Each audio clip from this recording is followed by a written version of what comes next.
साज संगतची प्रेमाने बोलूया. धन निरंकारची साज संगतची आज आपण एका अत्यंत महत्त्वाच्या विषयावरती चिंतन करणार आहोत. एक बऱ्याच वेळा प्रश्न विचारला जातो की कधी असं होतं की एखादा चांगला वागणारा आहे, त्याच्यावरती तर आपण प्रेम करतोच, परंतु जर एखादा आपला शत्रू असेल त्या शत्रूवरही प्रेम कसं करायचं, आणि जर शत्रू मला त्रास देतो तर मी त्याच्यावरती प्रेम का करायचं, कशासाठी प्रेम करायला हवं, तर याच्याविषयी चिंतन करणारा हा आपण व्हिडिओ बनवणार आहोत. चला तर मग व्हिडिओला सुरुवात करूयात.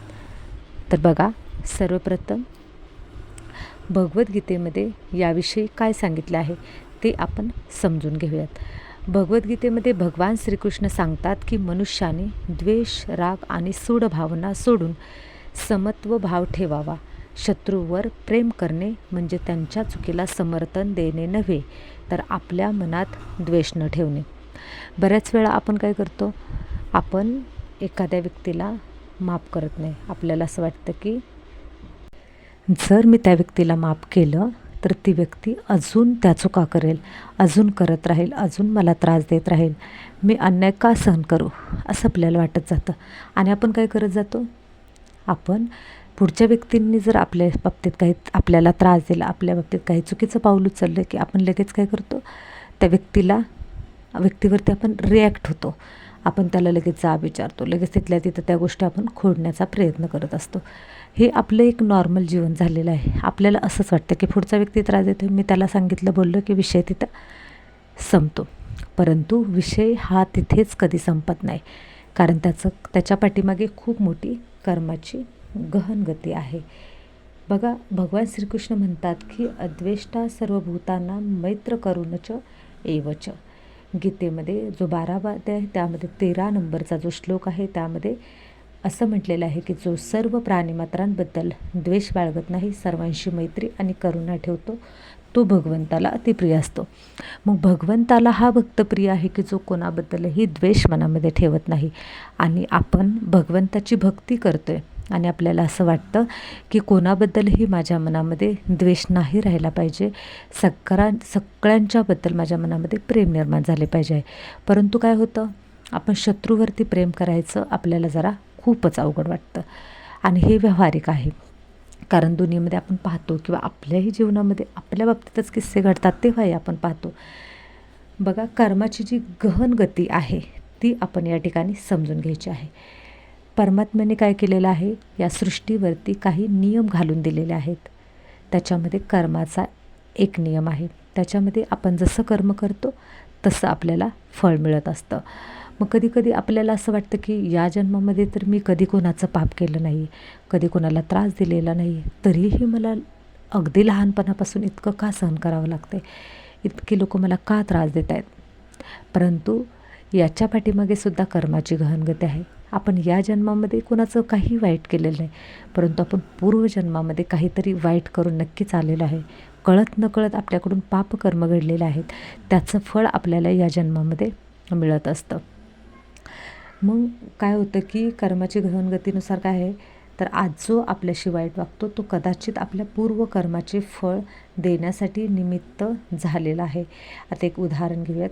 एखाद्याने आपला अपमान केला, आपण काय करतो की रागाने प्रत्युत्तर देतो, नंतर वाईट कर्म तयार होते. पण शांत राहून जर क्षमा केली तर कर्माचे चक्र तिथेच थांबते, कारण पूर्वजन्मामध्ये आपण त्याला त्रास दिला होता, या जन्मामध्ये तो आपल्याला त्रास देण्यासाठी आला आहे. म्हणून पुन्हा आपण त्याला त्रास दिला, पुन्हा तो देणार, पुन्हा आपण, पुन्हा तो, हे जे चक्र आहे, देणार घेणार, हे जे चक्र आहे कर्माचं ते सतत चालू राहणार, ते कधीही स्टॉप होणार नाही. आणि जोपर्यंत हे चक्र थांबत नाही तोपर्यंत आपल्याला मोक्ष मिळत नाही.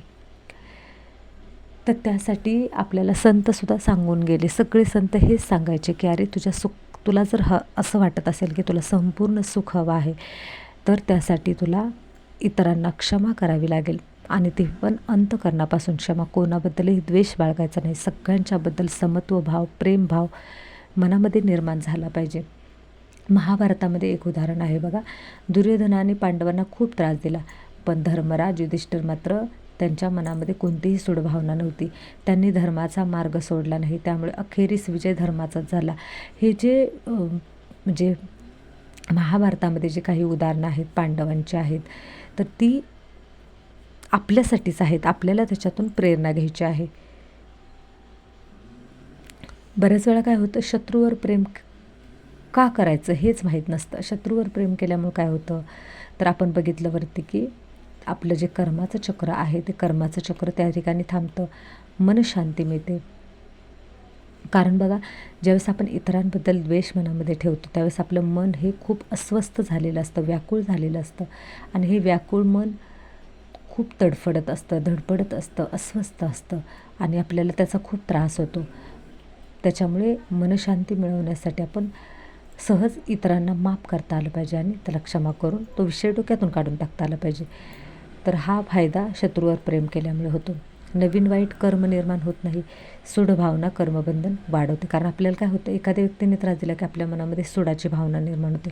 त्याने मला असा त्रास दिला आणि मग मी काय करतो, ती सूडाची भावना तशीच टिकवून ठेवतो आणि मग एक दिवस ते सूड उगवण्यासाठी आपण आपलं कर्म पुन्हा त्याच्याशी वेगवेगळ्या पद्धतीने बांधायला लागतं. आणि ही जी साखळी आहे कर्मबंधनाची, की तो देणार मी देणार, तो देणार मी देणार, ही जी साखळी आहे ही साखळी कधी तुटत नाही. आणि जर नाही साखळी तुटली तर आपण ह्या कर्मबंधनातून मुक्त होऊ शकत नाही. त्याच्यामुळे आपण जर इतरांना माफ केलं तर आपली जी कर्माची जी साखळी आहे ती साखळी त्या ठिकाणी थांबेल. आध्यात्मिक प्रगती होते. प्रेम, क्षमा, करुणा हे ईश्वर प्राप्तीचे जे गुण आहेत ते आपल्या मनात निर्माण होतात. ज्या व्यक्तीच्या हृदयामध्ये शुद्ध प्रेम, अपार करुणा जागृत आहे त्या व्यक्तीला भगवंत प्राप्त होतो, भगवंताची प्राप्ती होते. म्हणून त्यासाठी हे गरजेचं आहे. त्याच्यानंतर तणाव कमी होतो. रागापेक्षा क्षमा शरीर आणि मनासाठी अधिक हितकारक असते. कारण आपण तणाव कमी होतो रागापेक्षा. जर आपण इतरांना माफ केलं तर आपला तणाव कमी होतो. रागापेक्षा क्षमा महत्त्वाची आहे. त्याच्यामुळे शरीर आणि मनासाठी ते हितकारक आहे. शत्रूही बदलू शकतो. अनेकदा प्रेम आणि सद्वर्तनाने कठोर मनही मऊ होते. आपण पाहिलेलं आहे संतांच्या जीवनामध्ये कितीतरी अशी उदाहरणे आहेत की शत्रूही बदलला, शत्रूवरही त्यांनी प्रेम केलं तर आणि शत्रूही त्यांच्या जीवनामध्ये त्यांचाच साथी बनून राहिले. गौतम बुद्धांच्या जीवनामध्ये आपण उदाहरण पाहिलेले आहे अंगुलीमाल राक्षसाचं, की तो सुद्धा त्यांना मारायला आला होता तरीसुद्धा त्यांनी मन शांत ठेवलं आणि त्याची मदत केली, त्याच्याबद्दल कोणताही राग मनामध्ये न ठेवता. आणि शेवटी असं झालं की अंगुलीमाल गौतम बुद्धांचा शिष्य बनला. संतांची सुद्धा उदाहरणे आहेत. एकनाथ महाराजांचा आहे, जो एक मुस्लिम होता, तो पान खाऊन त्यांच्या अंगावरती थुकत होता. नंतरनं तोच त्यांच्या शरण आला, त्यांच्यामध्ये बदल झाला. असं कायमचा बदल होण्यासाठी या गोष्टी महत्त्वाच्या ठरतात. आपण इतरांना सहज माफ करू शकलो पाहिजे. शत्रूवर प्रेम करणं म्हणजे त्यांच्या अन्यायाला शरण जाणे नाही. बरेच वेळा सगळ्यांना असं वाटतं की एखादी व्यक्ती आपल्याला त्रास देते आणि आपणसुद्धा त्या व्यक्तीला काहीच त्रास दिला नाही, आपण त्या व्यक्तीला काहीच बोललो नाही, तर ती व्यक्ती अजून ती गोष्ट करत जाते. मग शत्रूवर प्रेम करणं म्हणजे आपण त्याच्यावरती तो जो अन्याय करतो त्या अन्यायाला शरण जाणे अजिबात नाही.